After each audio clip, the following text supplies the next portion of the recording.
Aloha everyone and welcome to the 6th episode of the 8th series of the Temple of Surf, the podcast. Today with us is the surfboard shaper, Xanadu. We discuss with him about making surfboards, surf innovation, surfers, and much more.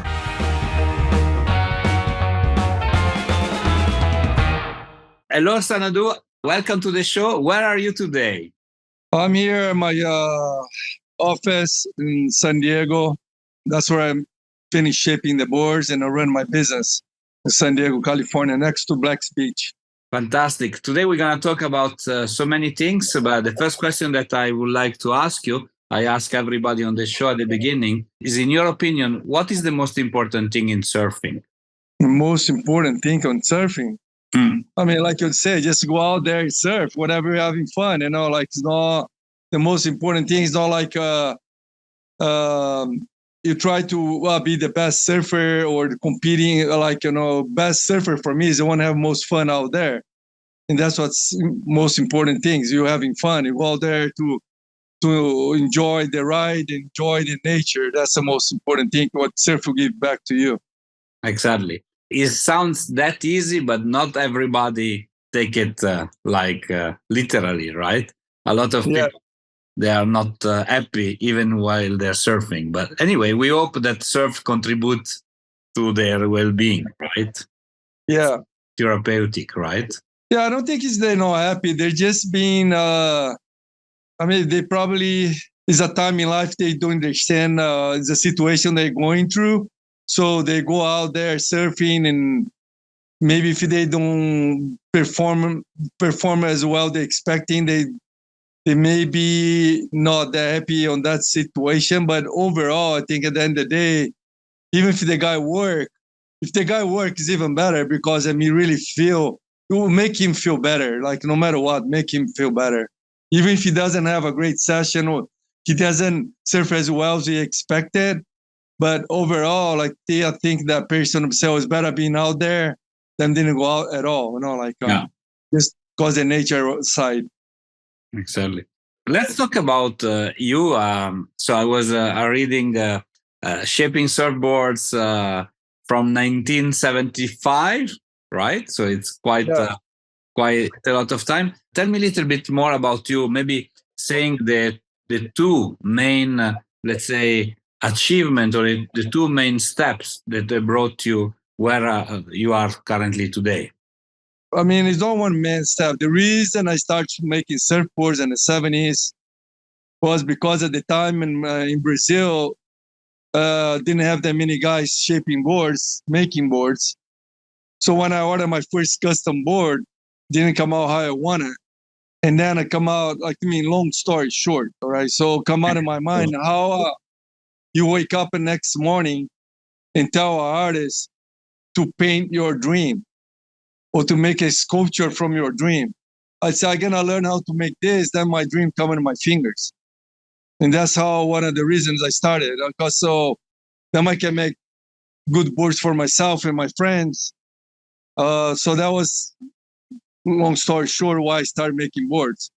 And where I'm at right now, that's a long story, man. I mean, why I end up in the United States? The reason, before I live in the United States, I live in Japan and in Australia. And I do love Australian people. But then the guy I was working at the time in Australia, he advised me to, if you're going to make your own surfboard company, it's better go to the United States. And the reason I ended up here was because he gave me that advice. And it was a good advice if you're going to run a business, because the Australian people, that's what I tell everybody. That's what I think I learned with the Australian people. There's a British colonized country, but those people is a British colonized country that live a Latin culture. Their mentality is like the Latin culture. We on here on this planet to have fun, no just to have materials and show wealth. So, and the Australians are like this, they there to make their money, to have fun in life and to enjoy life. So if you feel like me, okay, I got an order, I need to ship 200 boards in 6 weeks. The Australian people, if it's a holiday on the middle of the week, they're not going to stop. If it's like Friday at 2:00, they send me out of here. I'm going home and go have surf and have my beer. Mhm. And so if you have a company need to, and they don't no way work on the weekends. Okay, for sure, some guys will do it, but so that's the culture there. It's the same as in Brazil, same, probably most of the country, the Latin cultures. So here in the United States, I can tell the guys, look, we need to get 200 boards done in 6 weeks. The guys get done. They get work every weekend to make the money and whatever. It's a different culture. So for that advice, yeah, it was good. And that second thing was good because the United States is pretty central. If I need to go to Europe, is easy. South America, I go to Asia, it's pretty easy. When Australia is kind of far away. If you go to some South America, I go to Europe. So that was a good advice. That's the reason I end up in the United States. And it was a good advice for me because now I have business in Brazil. I have to fly to Brazil a lot. So it's like much closer than if I was living in Australia. But yeah, I miss Australia. I love the Australian people, so, and there's a lot of good waves. I don't think Australians really need to travel different countries to surf great waves. They have everything in there. If you're a real surfer, you get a lot of good waves in Australia, all kinds of waves. They do definitely, and well, one of the most important places in the world for surfing, right? So definitely. Yeah. And I like what you said about the culture. So, like, of course, me being Italian, you Brazilian, Australian, like Latinos, we come from a culture where we put life before everything else, right? Life is short, is one, and we need to enjoy as much as we can. Yeah. And tell me, what was in all these years the milestone, the one that makes you more proud among all your achievements? I mean, you maybe don't know that much about myself, but as you know, all the high performance these days, all these boards have concave bottom, have more rocker on the boards, and have a nice foil through the surfboard. The foil, I mean, the thickness flow, the how much you have dome deck, and the rails, thinner rails compared with the boards from the 70s and 80s. When those boards was all, the deck curve didn't follow the bottom curve, was a flat deck, full rails, full V bottom boards, round Vs, flat Vs, but it was all Vs. So who come up with the idea with putting more rocker on the bottom of the boards, more curve, rocker is curve on the bottom, and putting concaves to funnel the water going through the bottom of the boards and come out on the tail, and foil the deck of the boards to make the board much easier to ride, much faster through the water, much quick and more flex. Was me the one did that. The American magazines at the time, the Australian magazines at the time lie about it. They'd say it was Australian guy, it was American guy did, but was a lie about it because you can ask a lot of the shapers doing well right now, younger than me, they know who did it. More of the guys was living here in the United States. To get American shaper, like you go ask Mayhem or go ask Paisel, whatever, Tokoro, or whatever those guys, they know who was the first guy doing that. The magazine didn't show that. They lie at the time, but that was the truth of the story. So I'm always hurt my feelings, for sure. I'm not the first guy this happened to. There's a lot of other guys inventing different stuff on the planet, invented different music, and they told us was that guy did it, the first, and it was all lie. So I was just one of them. They took my idea, told someone else did it, but I'm proud of what I did. And that's a lot of shapers now did that, tell about what I did, And one thing kept me on top today and selling boards today was the shapers. The shapers helped me telling the truth and telling who I am. And a lot of shapers respect me from what I did and what I still do today. So that's what I'm proud about it, And I thank you all the shapers that helped me to keep alive. Because these the guys, they kept me in business, was the shapers. And they said me because general public and now the media screw me up because they didn't know. Ignorant. People don't know what's out there. It's out there, the people don't know, don't have information, the true information. So, and that's, slow down my business because I wasn't the guy doing crazy amount of marketing. I stopped having top surfers riding the boards. But another reason why also I did slow down my business. Then because I have other business, I slowed down the surfboard business. But that's what it. But I'm proud I'm the guy come up without high performance today or towing boards, all these performance big wave boards, all these concave come out from my mind. That's what I'm proud about it.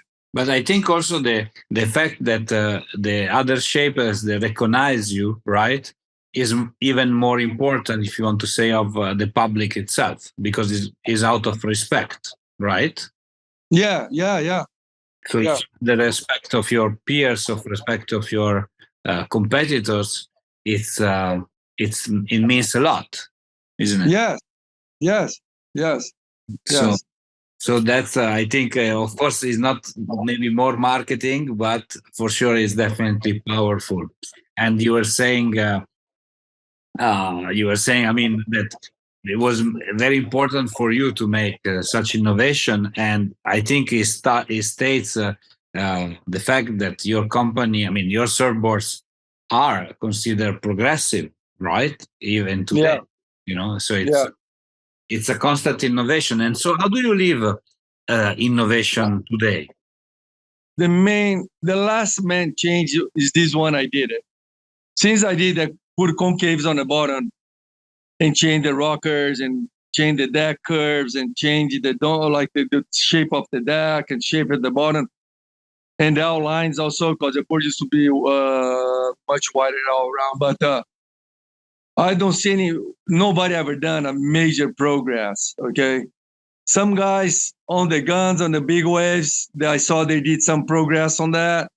Some guys went a little bit too much, in my point of view, on those, going a little bit wider too much on the nose or tail, whatever, those big guns.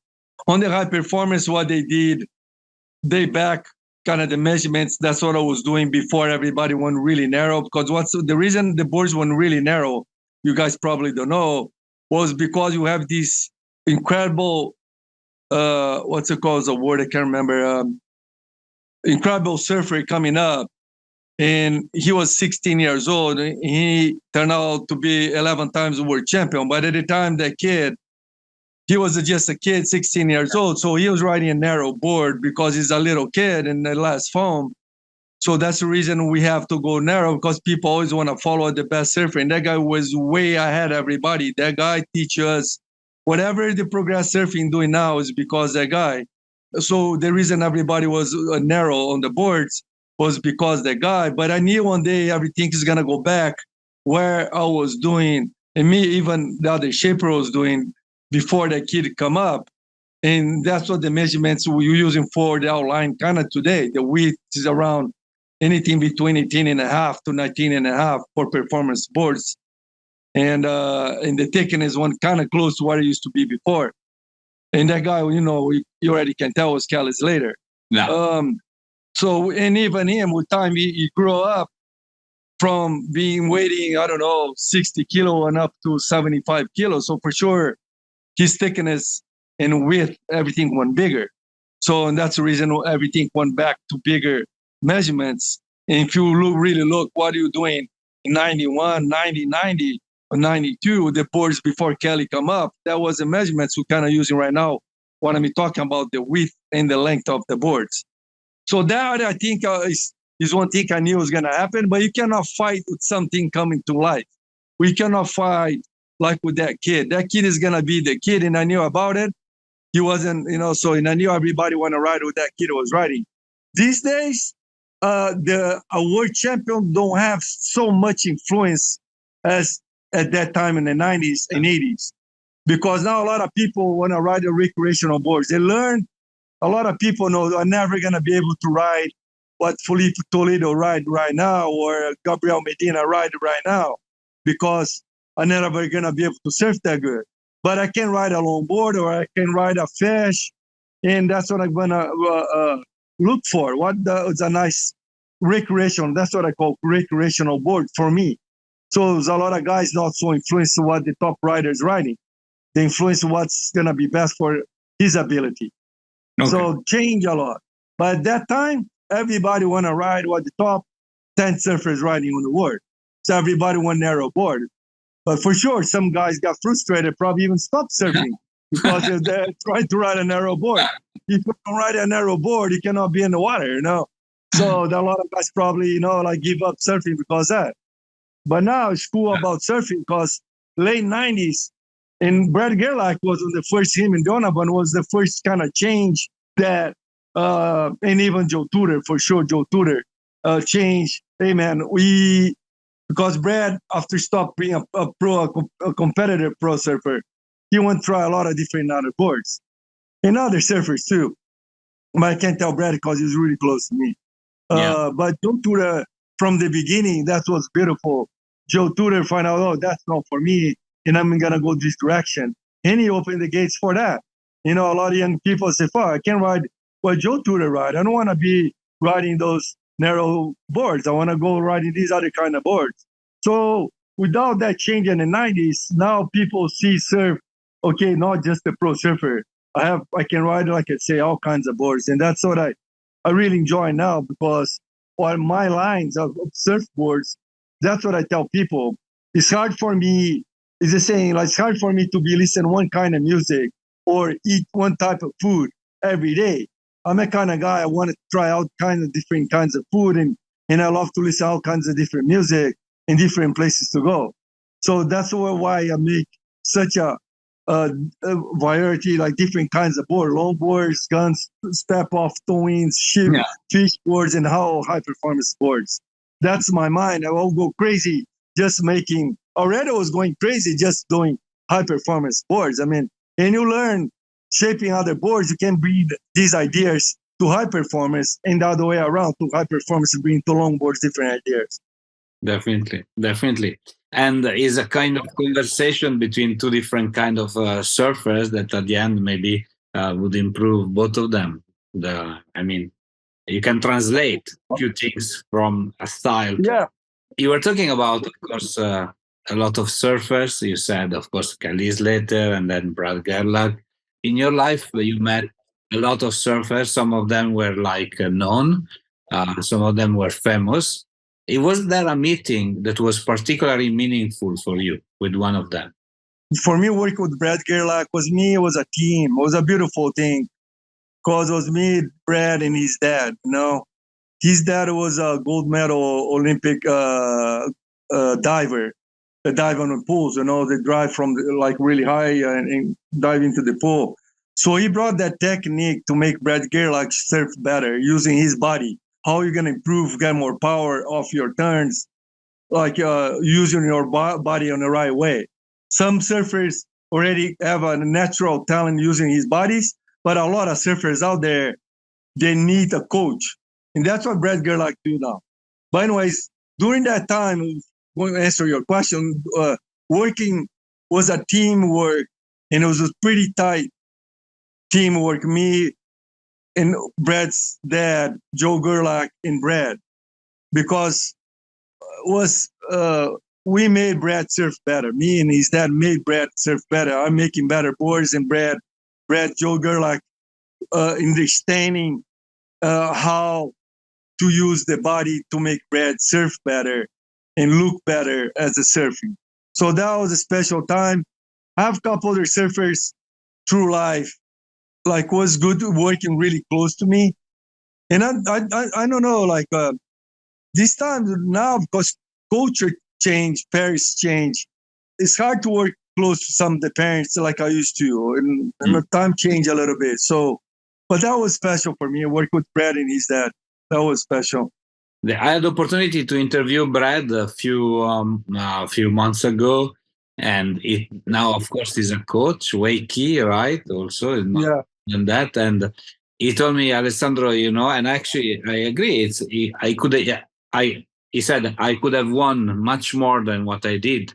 If only I had maybe more determination. And today, I try to teach that to people, right? It was definitely one of the stars at that time. Yeah. So a little bit of regrets, but if they are transformed into positive things like what he's doing today, it's definitely amazing. Yeah, yeah. I mean, work with the most like the really famous surfers I work on the past. They're really, really good surfers. I mean, they're really unique. They really know what they're looking for in a surfboard. They really can give a good feedback. They're smart. All of them are smart. That's the reason they, turn out to be a world champions and or at least on the top 5.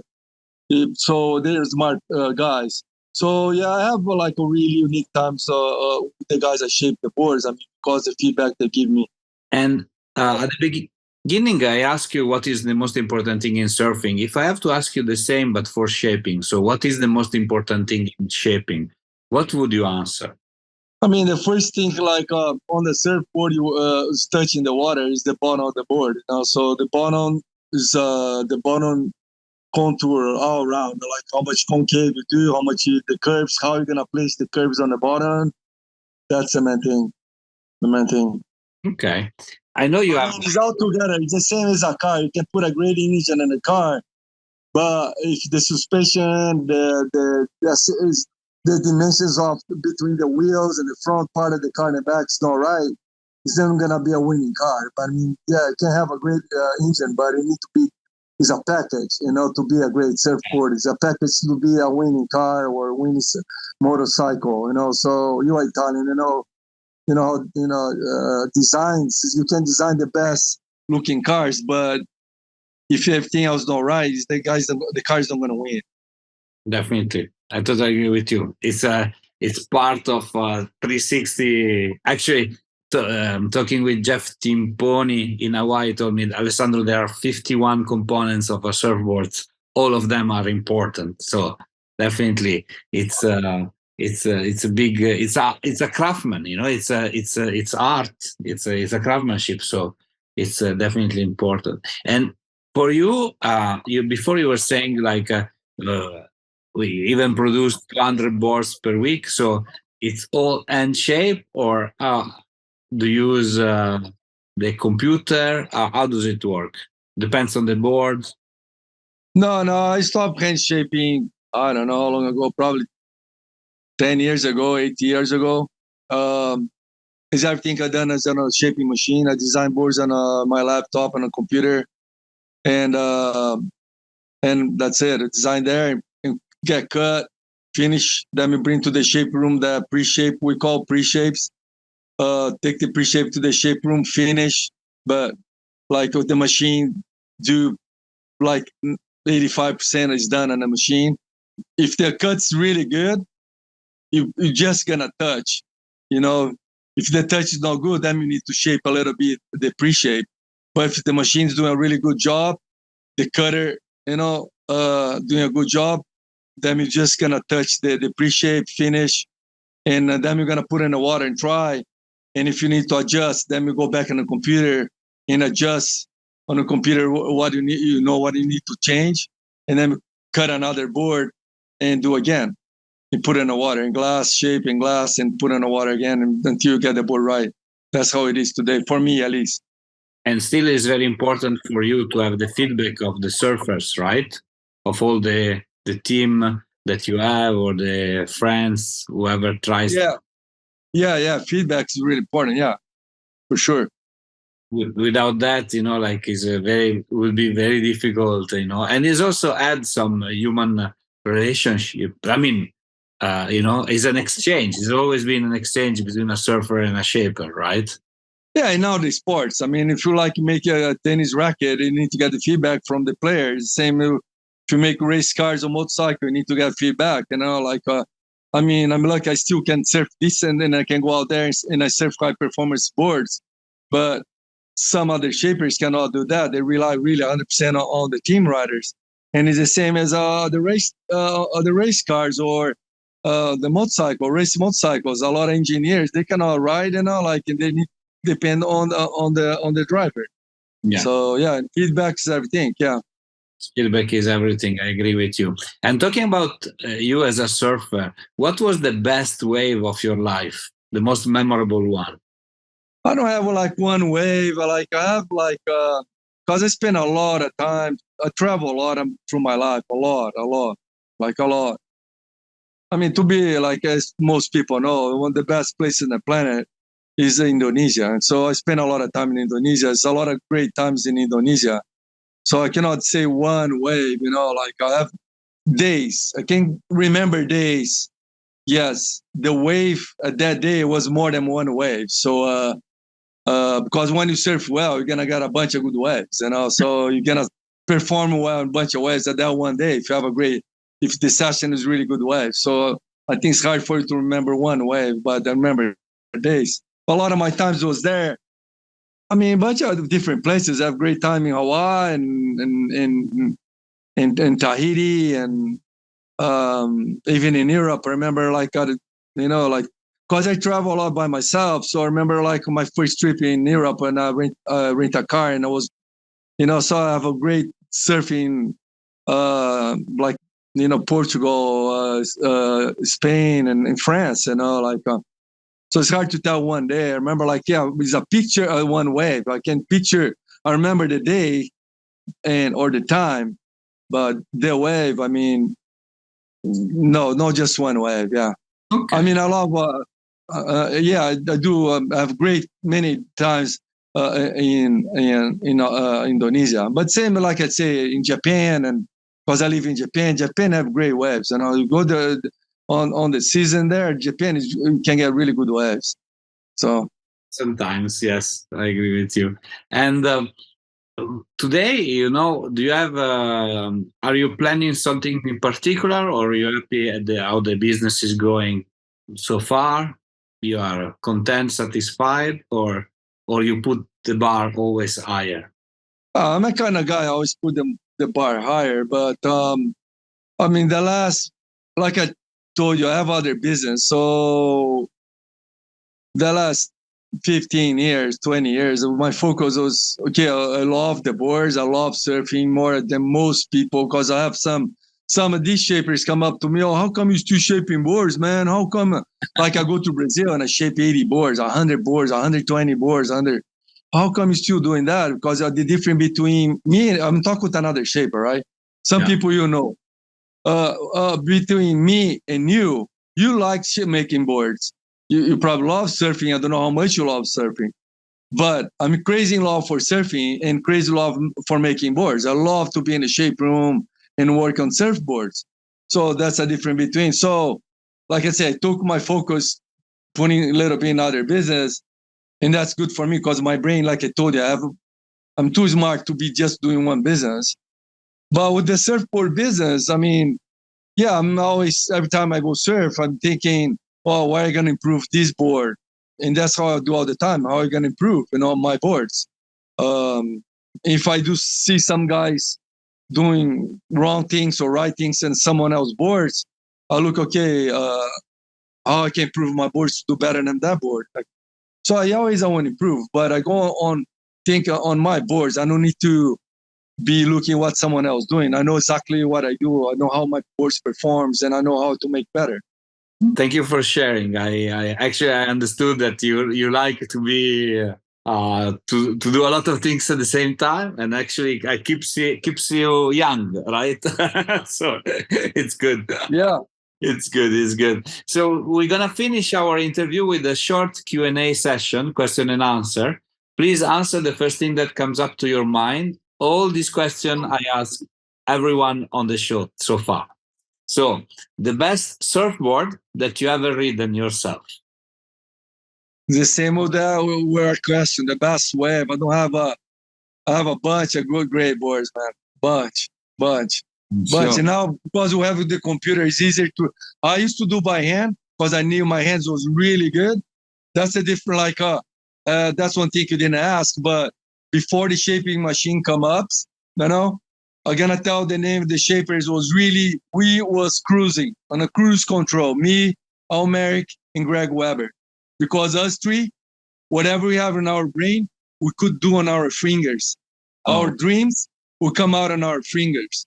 If we didn't do better, it's because the dream didn't come in my mind. But so until then, we could dream about a board and go the next morning shape on the shape room. We are much better than everyone else. And then when the shape machine come up, know the first shaping machines, because the first shaping machines, we still shape, because the first shaping machines, at least here in the United States, you shape by hand, the master, and you glass the board, and you give to a laser to copy. And that was the first shaping machine. They used to copy your magic that you did by hand. And then, then we will save still, because if he's a shaper, he cannot do a magic board by hand.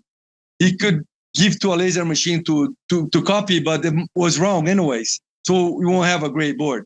So, and then my Brazilian friend, Luciano Leão, come up with the first program that you sit on a computer and you design boards.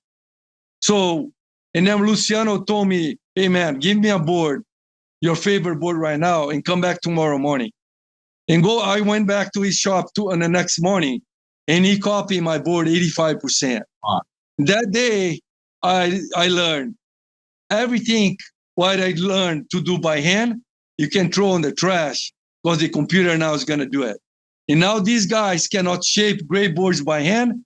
They're going to be able one day to do on a computer, because they're going to learn how to use the program, and they're going to be so good at the program, they're going to start to do things they could not do by hand, because their brain could not give the information to their hand to do what they wanted to do, because their hand at the time, they wasn't good enough to do by hand.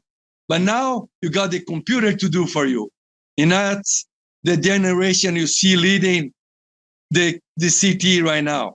These guys now, they do everything on a computer. If they lose their program and you ask them to do that thing by hand, trouble. No way, dude. No way. So anyways, going back to my magic boards, I have tons of magic boards. Right now, I probably have in my house 20 of them. Oh, wow. 15, 30 of them. Counting longboards, counting performers, fish, everything. So now it's got much easier, because I know how to sit on this computer and I know how to use a program and just do it again. So it's easier to do a magic board now, for me at least.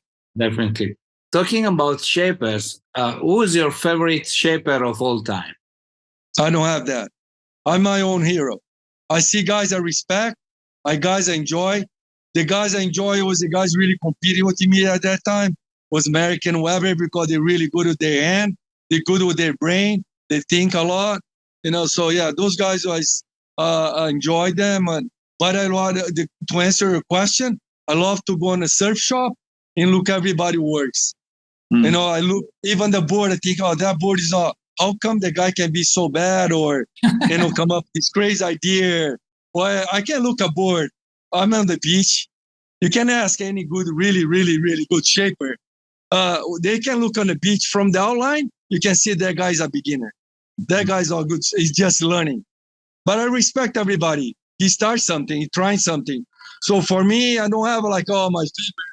I enjoy looking surfboards. I enjoy look everybody's ideas. The people, they think about it and they want in a shape room and shape it.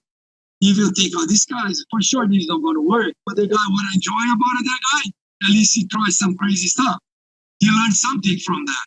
That's what's enjoying me about it. See people trying something different. That's what's for me attract me is art, an idea. That's what it is for me. I don't have a favorite shaper. I love boards. I love the art of make surfboards.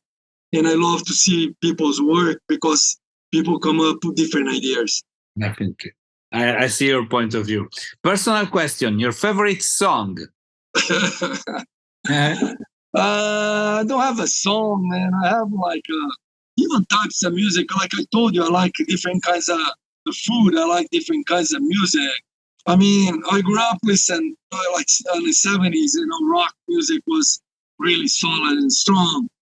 You could listen, it was a lot of pop music or disco, used to call it the time. But so I enjoy, it's hard to tell one song, okay. It's hard for me to tell one song. Yeah, I have good memories listening rock music and in the bands, what's the top bands on the 70s, really bring a lot of history for me. Even some bands, except I didn't enjoy when I was a teenager that much Rolling Stone, but growing up, I was listening to Rolling Stones so much. So I have great memories listening to Rolling Stones. So I like the Rolling Stones now. But I do love like Led Zeppelin, Pink Floyd, that was Jimi Hendrix. Yeah, those bands, yeah, I do love them. But like so many thousands and thousands of times I listen those three bands, Led Zeppelin, Pink Floyd, and Hendrix and Genesis or whatever, So I don't have one song. Sorry, I don't have one song. Good school anyway. Your favorite surf spot? I mean, realistic, because I went to Indonesia before most people did. I went to Indonesia in 1978 first time. So for 78, so from 78 to 87, I used to go to Indonesia usually 3 times a year. So I have a lot of great times in Uluwatu with no people around. And I have that Uluwatu used to be my beach. Yeah, it's the same as the beach I grew up in Brazil. Wow. I felt like I was at home. Uluwatu. Doesn't matter what size Uluwatu was. I knew so much in that wave. And I felt at home. Uluwatu for me was at home. Like I got that place very big. I don't like even to tell people how big I got because people probably think I'm gonna lie. And small, yeah. Because I never heard someone say, and I never seen a picture for the size I got. I never seen. I was the first guy out. And 20 minutes later, another guy from Laguna Beach paddled out. It was pretty much me and him out there for by ourselves the whole day because it was really, really big. It was really hard to get out there. So that place I felt home. Padang, same thing. But I haven't been to those places in 20 years. I haven't surfed because it got so crowded. It's sad for me. I went there, I think, late, 2015, I think, went to Bali to meet some friends to go somewhere else in Indonesia. And it was sad for me to see what I saw. For me, they destroyed Uluwatu. They destroyed the island, the whole island, and was beautiful. It was beautiful. I have great moments in Bali, the 70s and 80s.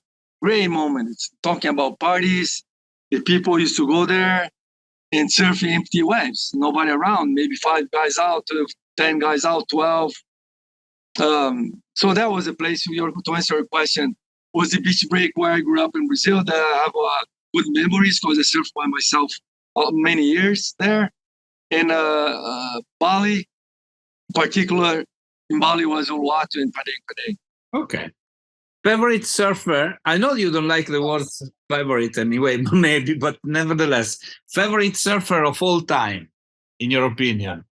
I don't have the favorite surfer, but I can tell the best surfer, like we call Pele, the soccer players, open the gates, right? Open people's eyes. Pele was playing way ahead of everybody at the time.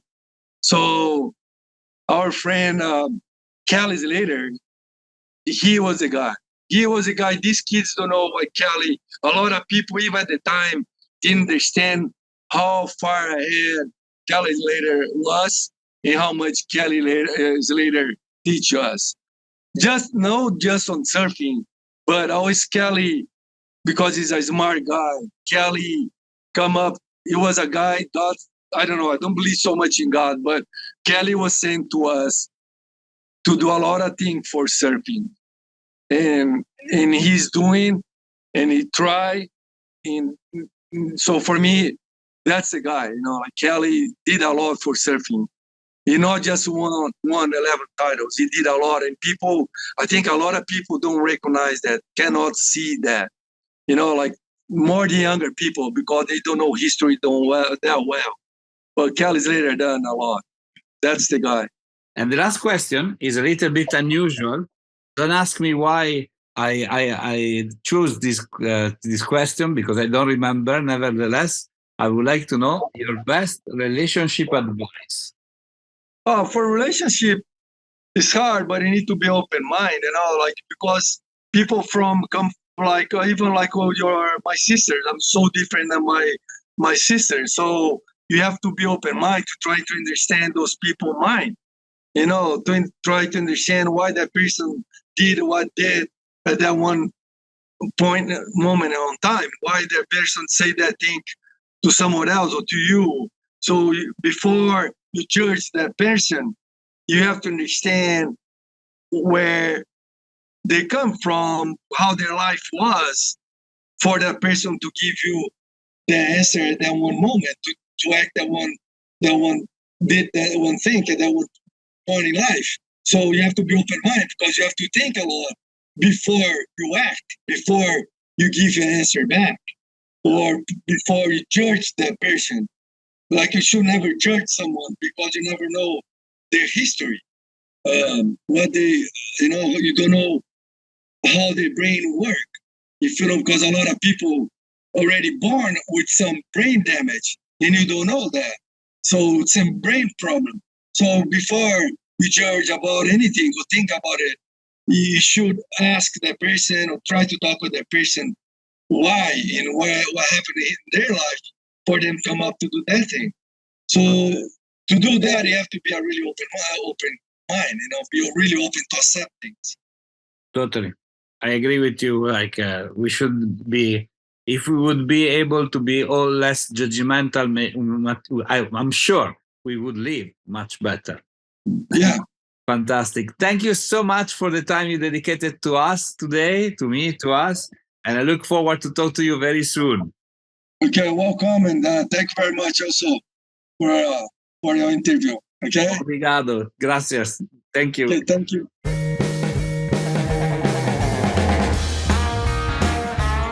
Hi, it's me again. I hope you enjoyed our today's episode. If you want to know more about us, please follow www.thetempleofsurf.com and all our social media. Mahalo!